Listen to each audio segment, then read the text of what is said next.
السلام علیکم۔ جیسے کہ ابھی آپ نے دیکھا کہ ہم نے پچھلے اپنی ہسٹری آف دی حضرت عمر فاروق کے حوالے سے دوسری قسط پہ ہم پہنچے تھے حضور صلی اللہ علیہ وسلم کے وصال تک، اور یہ بات طے ہے کہ جو نظام حضور صلی اللہ علیہ وسلم نے قائم فرما دیا تھا وہ آپ کی ذات مبارک تک محدود نہیں تھا۔ اگرچہ نبوت تو آپ حضور صلی اللہ علیہ وسلم کی ذات مبارک پر ختم ہو گئی تھی، لیکن نبوت کی روح سے قائم کردہ نظام کا سلسلہ بدستور آگے کیونکہ چلنا تھا۔ اسی نظام کو جاری رکھنے کے لیے حضور کی جانشینی کو خلافت کہا جاتا ہے۔ جن کے ہاتھوں اس نظام نے چلنا ہے انہیں خلفاء، کیونکہ یعنی اللہ کا وہ نظام جو قوانین خداوندی کی بنیادوں پر قائم کیا جاتا ہے، اس کا دائرہ انسانی زندگی کے ہر شعبے اور کاروبار حیات کے ہر گوشے کو محیط ہوتا ہے۔ اسلام کو دین کہا جاتا ہے، مذہب نہیں، اور مذہب کا لفظ قرآن میں کسی مقام پر نہیں آیا۔ دین کے اصول قوانین عالمگیر تھے کیونکہ اسے تمام نوع انسان کے لیے ضابطہ حیات قرار دے دیا گیا تھا۔ یہ مکمل اور غیر متبدل ہوتے ہیں اور اس میں حکومت کا حق صرف خدا کو حاصل ہے، یعنی ان الحکم اللہ، اور اس قرآن سے حکومت سے مراد قرآن مجید کے قوانین احکامات کی اطاعت یعنی مومن اور کافر میں خط امتیاز ہے۔ یہ نظام رسول اللہ کی ذات اور زندگی تک محدود نہیں تھا، بلکہ آپ کی وفات کے بعد آپ کے جانشین کی طرف منتقل ہو جانا تھا۔ اس طرح بعد میں اللہ اور رسول کی اطاعت کے بعد خلیفہ رسول کی اطاعت تھی۔ یہ فیصلے قرآن مجید میں درج اصول اور ضوابط کے مطابق طے اور نافذ کردہ فیصلے تھے، نہ ہی مملکت کی کسی کی ذات کی ملکیت تھی کہ وہ اپنے بعد جسے چاہے اپنا وارث بنا دے۔ یہ مملکت پوری مکمل طور پر امت کی ملکیت تصور ہوتی تھی اور اس کے اقتدار میں سب شریک ہوتے ہیں۔ یہی وجہ ہے رسول اللہ کی وفات کے بعد صحابہ کرام کا سب سے مقدم فریضہ امور مملکت چلانے کے لیے جانشین رسول کا انتخاب تھا، کیونکہ ایک لمحہ کے لیے بھی سربراہ کے بغیر امور مملکت چلانا خطرے سے خالی نہیں تھا، اور اس نہایت اہم فریضے کو سر انجام دینے کے لیے صحابہ کرام نے اپنا کردار ادا کیا۔ رسول اللہ کی وفات کے بعد مدینے میں اکابر صحابہ کا طبقہ مہاجرین اور انصار پر جو کہ مشتمل تھا، جن کے متعلق اللہ کی یہ شہادت کافی تھی کہ وہ سچے اور پکے مسلمان تھے، جیسا سورۃ النفال میں ہے کہ جو لوگ ایمان لائے اور ہجرت کی اور اللہ کی راہ میں جہاد کیا اور جن لوگوں نے پناہ دی، یہ سب مومن پکے حقہ پکے اور سچے مسلمان ہیں، اور ان کے لیے اللہ کی طرف سے مغفرت ہے اور رزق کریم کی نوازش۔ اللہ ان سے راضی ہو گیا، یہ اللہ سے راضی ہے۔ ان کے باہمی تعلقات کے بارے میں پھر ذکر ہے کہ محمد اللہ کے رسول ہے، اور ان کے رفقا کا یہ عالم ہے وہ باہم مگر بے ریشم کی طرح نرم ہیں اور مخالفین کے مقابلے میں چٹان کی طرح سخت ہے۔ اور ایک مقام پر کہا کہ اللہ نے ان کے دلوں میں ایک دوسرے کی الفت ڈال دی ہے۔ یہ اللہ کا انعام ہے جس نے اسے خاص طور پر ارزانی فرمایا، جس سے یہ بھائی بھائی بن گئے۔ اب یہ بڑی اہمیت کا محمل موضوع ہے جس پر آج ہم گفتگو کریں گے کہ حضرت عمر فاروق کا ذکر آخر میں کریں گے کہ کس انداز سے اسلامی تاریخ کے درخشاں باب اور عظیم کرداروں پر تبرہ کیا گیا، ان پر شکوک و شبہات پیدا کرنے کی کوشش کی گئی، لیکن اس گفتگو کے تسلسل میں توجہ ہٹ جانے کے اندیشے سے اس اہم موضوع پر ہم گفتگو کریں گے بعد میں۔ نبی اکرم صلی اللہ علیہ وسلم دنیا سے تشریف لے گئے، چونکہ خلافت کا معاملہ امت کے باہمی مشورے سے طے ہونا تھا، اس لیے حضور صلی اللہ علیہ وسلم نے اس کے متعلق کوئی واضح وصیت نہ فرمائی تاکہ امت کی آزاد رائے پر کوئی قدغن نہ لگے۔ ویسے بھی مرکز ملت کے بغیر دین کا تصور ہی نہیں کیا جا سکتا۔ اس لیے روایت کے مطابق ثقیفہ بن سعادہ میں اجلاس طلب کیا گیا کہ خلافت کے اہم ترین منصب پر کس کو فائز کیا جائے۔ بالکل اسی طرح جس کی ہدایت اللہ تعالیٰ نے قرآن مجید میں رکھی تھی کہ وَأَمْرَهُمْ شُورَىٰ بَيْنَهُمْ، معاملات باہمی مشورے سے طے پاتے ہیں۔ صحابہ کرام جانتے تھے کہ قرآن مجید کی روح سے مملکت کسی فرد کی ذاتی ملکیت نہیں جو اس کے وارثوں کی طرف ترکے کے طور پر منتقل ہو جائے یہ یا کسی مخصوص قبیلے تک محدود رکھا جائے۔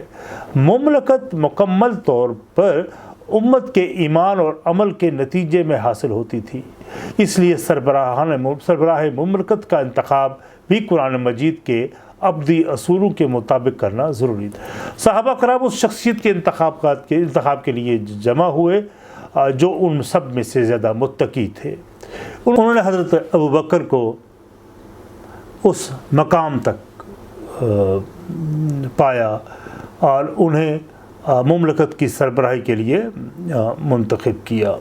ان میں حضرت عمر کا کردار نمایاں ہے، کیونکہ اسلامی حکومت تھیوکریسی نہیں جس پہ مذہبی پیشوا خدا کے قائم کردہ مقام بن کر لوگوں کو اپنی اطاعت پر مجبور کرتے ہیں۔ یوں حضرت ابوبکر نے پہلے فقرے میں اپنے آپ کو سربراہ مملکت کا جانشین کہہ کر حکومت کا عمومی تصور پیش کیا، اور کسی بھی سربراہ کے لیے پہلی ذمہ داری ڈسپلن کی پاسداری ہے۔ اس کی مثال یوں پیش کی جا سکتی ہے کہ رسول اللہ نے اپنے حیات عظیم میں رومیوں کی مدافعت کے لیے ایک لشکر مرتب فرمایا جس کا سپہ سالار حضرت زید بن حارث کے نوجوان بیٹے حضرت اسامہ رضی اللہ عنہ کو بنایا ہے۔ کی قیادت میں سینکڑوں بڑے مالی مرتبہ سینئر صحابہ کرام بھی شامل تھے، ان میں حضرت عمر فاروق کو بھی شامل کیا گیا، لیکن حضرت ابوبکر کو حضرت عمر کی بطور مشیر ضرورت تھی جس سے کاروبار مملکت بہتر انداز سے چلتا رہے، تو انہوں نے اسلامی لشکر کے سپہ سالار حضرت اسامہ بن زید کو درخواست کی کہ وہ اگر حضرت عمر کو چھوڑتے جائیں تو انتظام مملکت میں ان کی مددگار وہ ثابت ہوں گے۔ اس پر حضرت اسامہ نے بڑی خوشی سے حضرت عمر کو مدینے میں رہنے کی اجازت دے دی۔ ڈسپلن کی یہ شاندار مثال تاریخ میں کہیں شاید ہی ملے گی۔ حضرت ابوبکر نے انتظام مملکت کے لیے کچھ اختیارات حضرت عمر کو تجویز کر رکھے تھے۔ ایک بار حضرت ابوبکر نے حضرت طلحہ کو ایک قطع زمین عطا کی اور کہا کہ اس کی دستاویز پر منجملہ دیگر صحابہ کرام حضرت عمر سے بھی گواہی ڈال لو۔ جب حضرت عمر نے ان دستاویز کو دیکھا تو انہوں نے کہا یہ جاگیر بہت بڑی ہے تو اس لیے اس پر مہر نہیں لگاؤں گا۔ یہ سن کر حضرت طلحہ بڑا فروختہ ہو گئے اور ناراض ہونے لگے اور دوبارہ خلیفہ ابوبکر کے پاس آئے اور کہا خدا کی قسم مجھے معلوم نہیں خلیفہ آپ ہیں یا عمر۔ یہ سن کر حضرت ابوبکر نے جواب دیا خلیفت نے تو عمر نہیں بننا تھا لیکن انہیں قبول خلافت سے انکار کر دیا تھا، اس سے یہ بار میرے کندھوں پر آ گیا۔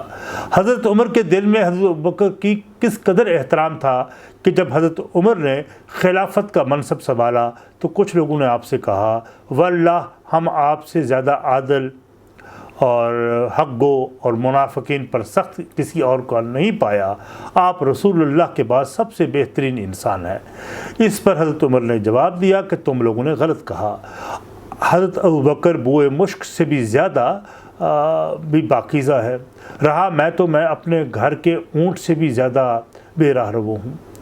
حضرت عمر نے بطور مجسٹریٹ یعنی مدینہ کے قاضی کے طور پر کچھ عرصہ حضرت ابوبکر کے دور میں کام بھی کیا، لیکن جہاں اللہ کے احکامات درست انداز سے نافذ ہوں وہاں لوگوں کے معاملات بھی درست ہوتے ہیں، اس لیے عدالت میں کوئی بھی مقدمہ پیش نہ ہوا اور یوں اس کی عدالت کو ختم کرنا پڑا۔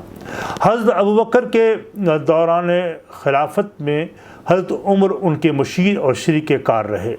جب حضرت ابوبکر صاحب فراش ہوئے ان کے سامنے مسئلہ خلافت کی جانشینی کا تھا، ان کا یہ احساس بڑی عاقبت اندیشی اور حسن تدبر پر مبنی تھا کہ انہوں نے اپنی زندگی میں اپنی جانشینی کا مسئلہ حل کرنے کا فیصلہ کر لیا اور اسی مقصد کے لیے مدینہ میں اکابر صحابہ کا اجتماع ہوا۔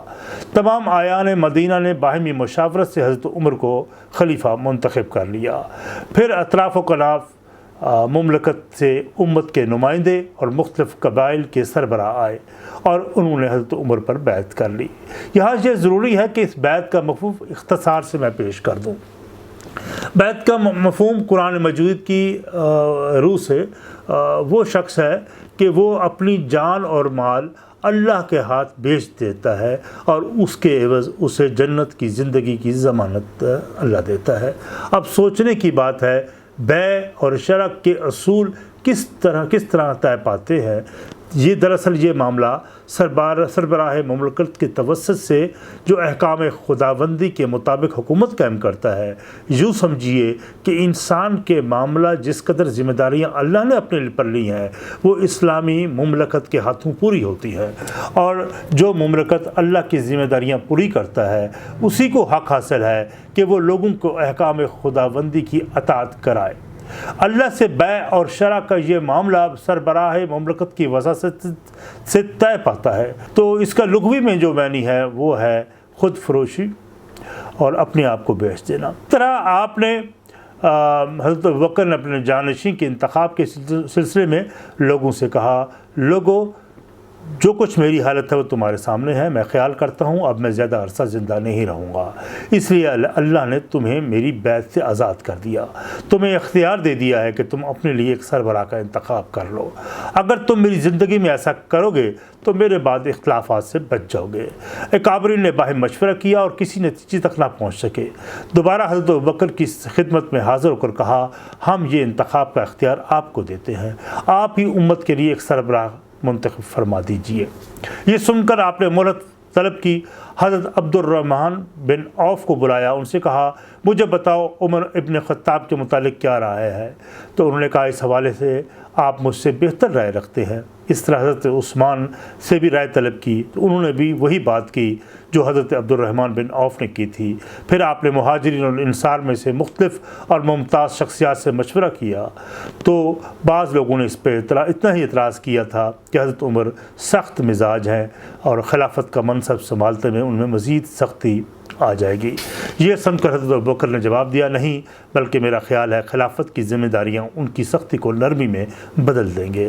میں سمجھتا ہوں اگر عمر میرے جانشین ہوں گے تو میں اللہ سے کہہ سکوں گا کہ میرے تیرے بندوں میں پر بہترین بندے کا ذمہ دار بنا کر میں آیا ہوں۔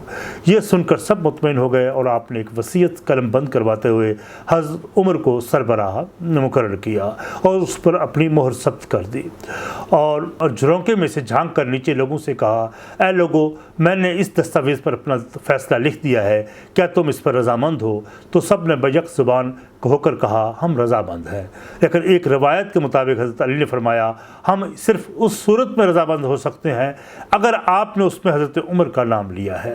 تو آپ نے جواب دیا، ہاں، اس میں عمر کا نام ہے۔ اس پر حضرت عمر کی بیعت کر لی گئی۔ رب العزت کی بارگاہ میں عرض کی، بار الہی، میں نے ان لوگوں کی بھلائی کا ارادہ کیا، میں نے جو کچھ کیا تجھے معلوم ہے، اپنی سوچ سمجھ کے مطابق میں نے ایسے شخص کو منتخب کیا ہے جو ان میں سب سے بہتر ہے، وہ صاحب قوت بھی ہیں، صاحب رشد و ہدایت ہے، تو اسے میرا صحیح جانشین ثابت کر دے۔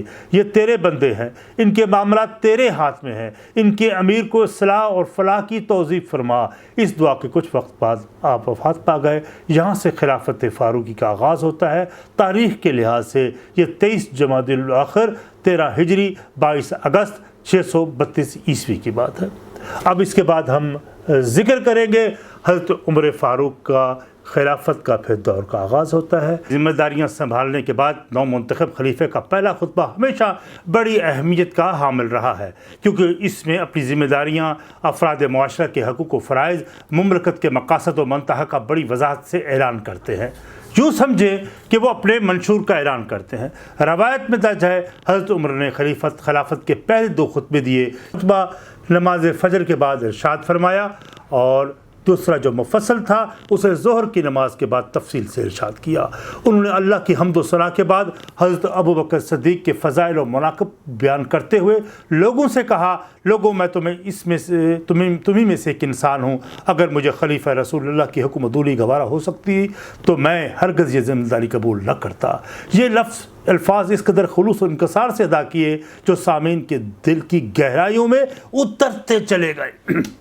انہوں نے حضرت ابوبکر صدیق کی کہی ہوئی باتوں کو اور سچ معلوم ہونے لگی جب آپ نے متعلق کہا تھا خلافت کی ذمہ داریاں عمر فاروق کو نرمی میں بدل دیں گی۔ حج کے بعد حضرت عمر نے لوگوں سے کہا کہ میں اللہ سے 3 دعائیں مانگتا ہوں اور تم آمین کہتے چلے جانا۔ انہوں نے آسمان کی طرف نگاہ ڈالی اور نہایت عجز سے کہا، بار الہی میں سخت ہوں، مجھے حق کی موافقت، اپنی رضا طلبی، احساس آخرت کے لیے نرم کر دے۔ اور یہ کہہ کر آپ کچھ لمحوں کے لیے خاموش ہوئے تو سامعین نے کہا آمین۔ آپ نے دوسری دعا مانگی کہ یا اللہ میں کمزور ہوں، مجھے قوی بنا تاکہ میں دین کے دشمنوں، منافقوں، فحشکاروں کا مقابلہ کر سکوں، لیکن ایسی قوی نہیں کہ میں ان کے حق میں ظالم بن جاؤں اور ان پر دست درازی کرنے لگ جاؤں۔ یہ کہہ کر آپ خاموش ہوئے تو مجمع نے کہا آمین۔ پھر آپ نے تیسری دعا کی اور کہا، میں رب العزت تجھ سے عرض کرتا ہوں کہ یا اللہ میں بخیل ہوں، مجھے امور خیر میں سخی بنا دے، لیکن اس ثقافت میں ریاکاری کا شعبہ تک نہ ہو۔ مجمع میں سکوت چھایا رہا تو تھوڑی سے توقف کے بعد آپ نے فرمایا، یا ایھا الناس، اللہ نے میرے 2 رفقا کے بعد مجھے تم میں باقی رکھا ہے تاکہ وہ میرے ذریعے تمہاری اور تمہارے ذریعے میری آزمائش کرے، لیکن تمہارا جو معاملہ میرے سامنے آئے گا میں اسے دوسروں پر نہیں چھوڑوں گا بلکہ خود سر انجام دوں گا۔ مجھے دوسروں کی معاملت کی ضرورت ہوگی تو میں اس کے لیے حتی المکان ایسے لوگوں کو متعین کروں گا جن کی صداقت اور امانت پر شبہ نہ ہو۔ اگر وہ لوگ صحیح راستے پر چلیں گے تو میں ان کے ساتھ نیک سلوک کروں گا، اگر غلط رویہ اختیار کریں گے تو میں انہیں عبرت ناک سزا دوں گا۔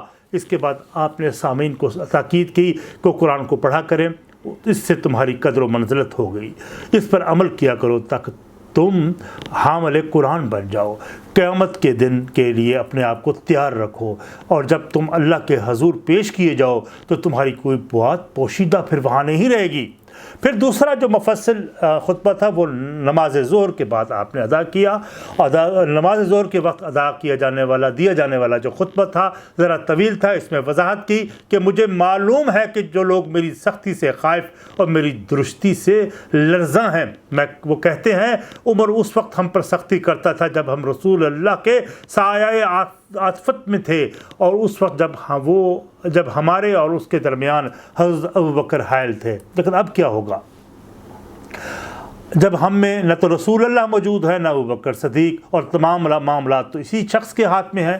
جو شخص یہ کہتا ہے وہ ٹھیک کہتا ہے، لیکن ایسے کہتے وقت وہ بھول جاتا ہے کہ مجھے رسول اللہ کی مصابیت کا شرف حاصل تھا، میں ان کا فرما پذیر تھا۔ دوسرا نرمی اور رحمت کا معاملہ ہے تو اللہ نے خود فرما دیا کہ وہ مومنین کے لیے رحمت کا سرچشمہ ہے۔